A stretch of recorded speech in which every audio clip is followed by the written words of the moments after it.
मैं तो थी यहाँ मगर वो नहीं थे, वो नहीं थे तो सब वीरान था। बीते लम्हे थे, यादें थी और चारों तरफ ये चार दीवारें थीं। मैं कैद थी इन दीवारों में, वो नहीं थे तो कुछ भी नहीं था। ना हंसी थी ना खुशी ही थी, थे तो बस गम थे और आंसू थे। मैं अपने बीते कल को याद करके रो देती और सोचती कि वो कैसे ही रहते होंगे मेरे बगैर। सोचते सोचते मैं सो गई। अचानक फ़ोन की घंटी बजी।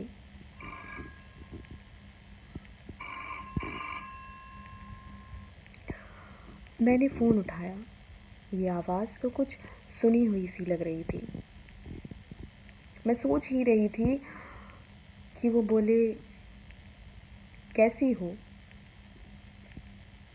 आप? आप कैसे मतलब आज आपने कैसे याद किया? बस अभी आपको ही याद कर रही थी। मुझे लगा आप तो जैसे कहीं खो गए हैं। आप नाराज़ तो नहीं मुझसे? मैंने उन्हें जैसे कुछ बोलने का मौका ही नहीं दिया। फिर पल भर के लिए शांत हो गई। हाँ, मैं व्यस्त था तो ले नहीं पाया तुम्हारी खबर। तुम ठीक तो रह रही हो ना? अब तक तो ठीक नहीं थी मगर अब अच्छा महसूस कर रही हूँ। दिन भर आपको ही याद करती रहती हूँ। मुझे लगता है मैं नहीं रह सकूँगी आपके बगैर। मेरी आँखें भरी रहती हैं आंसुओं से। न चैन से सो पाती हूँ और न भूख प्यास का ही आभास होता है मुझे। ऐसा है तो फिर तुम चली क्यों नहीं आती? मेरा भी कुछ ऐसा ही हाल है यहाँ। आगे कुछ और कहने ही वाले थे कि माँ ने जगा दिया मुझे नींद से। मैं जागी और ये देखकर सहम गई कि ये हकीकत नहीं एक सपना था।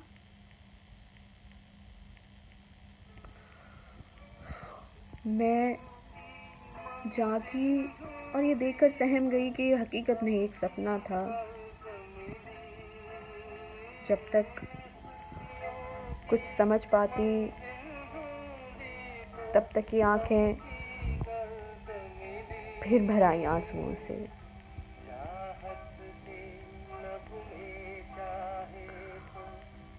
मैं कैद उन चार दीवारों में फिर निहारने लगी उन सफ़ेद चार दीवारों को।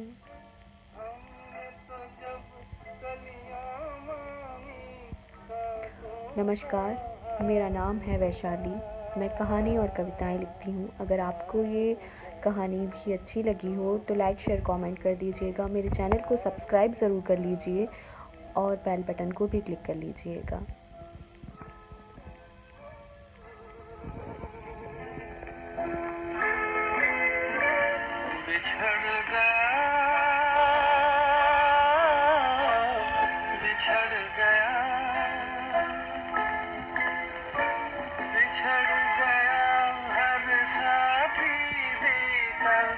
पल दो पल का था, किसको फुर्सत है जो थामे दीवानों का हाथ। हमको अपना साया तक अक्सर बेजार मिला। हमने तो जब कलियां मांगी काटा मिला। जाने वो कैसे लोग थे जिनके प्यार को प्यार मिला। Thank you so much. शुक्रिया, धन्यवाद।